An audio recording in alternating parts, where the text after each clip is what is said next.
večer. Já mám za úkol představit první skupinu. Je to dětská skupina, jsou to děti, které se učí tady českému jazyku. Je to pohádka o Adéle a chtěla bych tady zdůraznit, že tu pohádku si děti sami vymysleli. A to vymysleli 3 holčičky, Anna Puškaričová, Elizabeta Snováková a Thea Potužáková. Takže je to jejich autorské dílo, je to loutková hra. Znači, sad će djeca iz Međurića predstaviti lutkarsku predstavu koju su sami napisale 3 cure koje uči češki jezik. Ana Puškarić, Elizabeta Snovak i Thea Potužak. Tu sam jako ponosna jer trudimo se da djeca i sama smišljaju svoje vlastite priče i bajke. Znači, to je bajka o Adeli, zove se tako. Neka se vam sviđa, ajde se vam libi.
Červený šátečku kolem se toč, oč kolem se toč,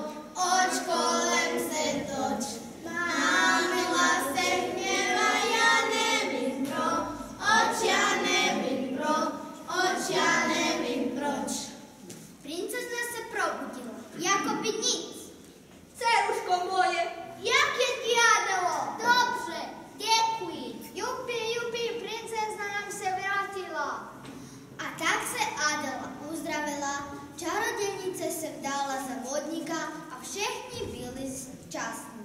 Zazvonil zvonec a pohádky je konec.